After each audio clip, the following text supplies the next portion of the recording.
Oke, selamat pagi.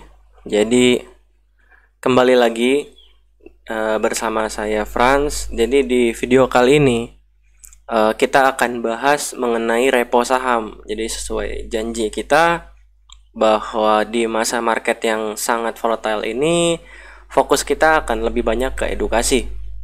Jadi bagi rekan-rekan yang belum subscribe, silakan subscribe karena kita akan update video setiap hari tentang edukasi. Dan kalau ada hal yang mau di request, silakan request aja di kolom komentar biar nanti saya buatin videonya. Oke, ini banyak permintaan jadi mengenai repo saham. Mungkin banyak yang sering dengar tentang repo saham ini. Mungkin banyak banget yang sering dengar. Di grup-grup saham, di forum-forum saham itu pasti sering dengar istilah, oh ini sahamnya lagi di repo, jangan dibeli. Atau mungkin Bapak Ibu justru pernah ditawari repo sama sekuritasnya, sama sales sekuritasnya atau sama orang aset manajemennya pernah ditawari repo. Nah, repo ini apa sih? Repo ini simpelnya itu gadai saham. Jadi sama kayak kita gadai barang ke pegadaian. Nah, ceritanya itu kan pasti ada orang yang punya saham sama ada orang yang punya uang. Nah, orang yang punya saham itu butuh uang. Makanya mereka gadein sahamnya atau repoin sahamnya. Nanti yang minjemin duitnya dapat bunga. Dapat bunga sama pokoknya balik. Nah, kurang lebih seperti itu konsep repo. Sama kayak kita konsep gadein barang lah. Ada bunganya, ada tenornya, segala macam, dan kurang lebih seperti itu. Jadi misalkan saham SSMS di repo termnya 1 tahun. Termnya 1 tahun, minimal belinya misalkan 200 juta. Minimal beli 200 juta per tahun, dapat kupon atau dapat bunganya biasanya di atas rata-rata pasar. Biasanya 14%, 13-14%. Oke, 13-14% beli.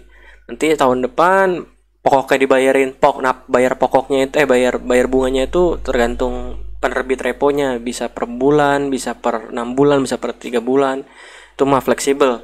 Cuma ya intinya di akhir periode si krediturnya dapat bunga sama dapat pokoknya. Intinya kurang lebih seperti itu. Nah, sama halnya kalau kita mau gadein barang atau misalkan kita mau minjemin uang orang, tentu kita mau lihat dulu jaminannya kan. Jaminannya apa nih? Jaminannya apa sampai gua mau minjemin uang. Nah, yang pasti kita mau lihat dulu jaminannya kan. Oh, jaminannya berharga enggak? Jaminannya ada nilainya enggak? Kalau nanti gua jual. Ya, kurang lebih hal-hal seperti itulah. Bapak Ibu mungkin ngerti dengan logika dasar aja. Orang minjem 100 juta cuma jaminin motor Supra kan kita nggak mau kan.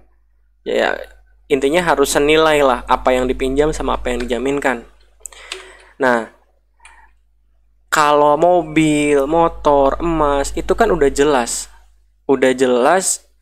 nilainya. Nilainya udah jelas, lalu ya patokan kita bilang bagus atau enggaknya pun mungkin jelas. Tapi gimana kalau saham? Gimana kalau barang jaminannya itu saham? Nah, yang paling membuat saham bernilai itu likuiditas. Kenapa likuiditas? Kenapa likuiditas itu penting?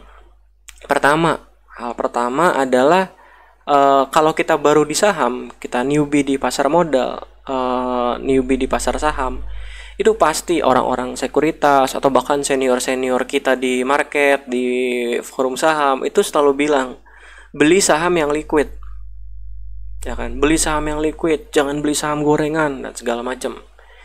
Nah, liquid ini artinya apa? Liquid ini artinya adalah ya liquid kan, mudah dicairkan dari barang ke uang tunai. Intinya liquid itu gampang jadi uang.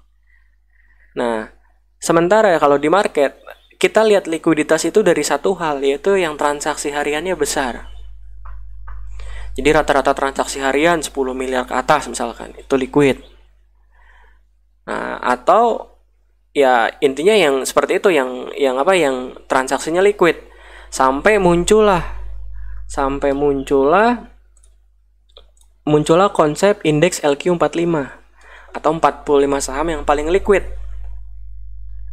Jadi biar orang-orang newbie nggak kejebak-kejebak lagi. Nyari saham liquid itu kayak gimana ya? Soalnya ukurannya agak kurang jelas kalau bagi newbie. Tapi bagi yang udah biasa mungkin tahu, oh ini saham liquid, ini saham enggak. Tapi kalau newbie biasanya mereka dikasih acuan. Udah, kamu lihat aja indeks LQ45. Itu udah 45 saham paling liquid di bursa. Nah, kayak gitu. Nah, selanjutnya kenapa likuiditas penting? Ya tadi, kalau misalkan bukan reponya, kalau misalkan orang yang nggak bisa, debitur yang nggak bisa bayar, gagal bayar, jaminannya bisa dijual cepet supaya jadi duit. Nah, kurang lebih kayak gitu.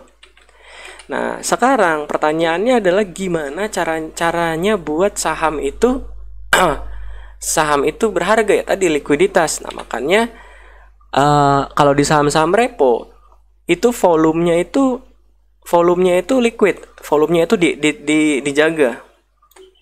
Volume itu dijaga. Kenapa volume dijaga? Ya tadi tentu dong, kita mau minjemin uang ke orang, orang itu ngasih saham, kita lihat dulu sahamnya apa. Begitu lihat di market, oh sahamnya liquid juga ya, sahamnya juga naik terus. Nah, jadilah oke, pinjemin uang. Nah, kurang lebih seperti itu. Jadi volume selalu dijaga saham-saham repo. Ini Boga, ini Force, lalu ada Deal. Jadi volumenya selalu di maintenance, selalu dijaga. Harganya pun naik, cuma naiknya nggak naik yang gila-gilaan. Naiknya nggak sehari 10%, sehari 20%, enggak. Tapi naiknya pelan-pelan. Sehari mungkin cuma 1%, 0,5%, cuma konsisten. Nah, jadi volume sama value-nya di maintenance. Saham repo. Jadi kalau Bapak Ibu mau cari saham repo, ciri-cirinya gampang. Lihat aja volumenya. Volumenya rapih nggak? Rapih itu artinya ya, kalau kita nyebutnya volume sisir. Nah, volumenya rapih nih, tertata, berpola. Naik, turun. Jadi volumenya berpola, volume atau value-nya. Selanjutnya range harganya kecil. Umumnya antriannya bid offernya liquid banget. Range-nya kecil. Nah, ini saham repo. Nah, selanjutnya, oke Pak, kalau gitu saham repo bagus ya buat dibeli. Karena naik terus. Ya, selama masa reponya masih diperdagangkan, iya. Karena pihak-pihak tertentu harus jaga jaminannya supaya tetap kelihatan bagus di market, supaya tetap kelihatan cantik di market. Nah, sekarang gimana kalau reponya udah selesai atau gagal bayar? Nah, ini yang ngeri. Kalau reponya selesai atau gagal bayar, itu jatuhnya nggak pakai rem. Ini salah satu contoh saham repo jatuh November. Ini pun sama November. Ini pun saham Force kalau nggak salah jatuh. Nah, kalau kita lihat kenapa semua rata-rata jatuhnya di November. November ini jatuh. Ini November jatuh. Volumenya hilang. Kenapa? Ya, seperti kita tahu, bulan November kemarin banyak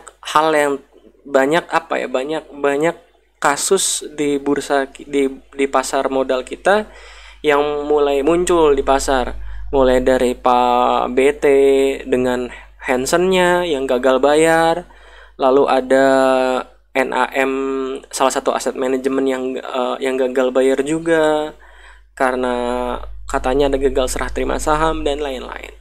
Nah, jadi semua jatuhnya barengan. Kenapa?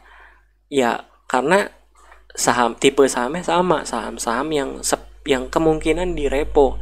Jadi ketika ada satu masalah, semua kena, semua jatuh. Nah, kalau udah gini, ya tinggal tunggu, sabar aja. Tunggu bandar mungkin mau kerek lagi, tapi pertanyaannya kapan? Nah, itu pertanyaan yang harus dijawab, nggak tahu kapannya.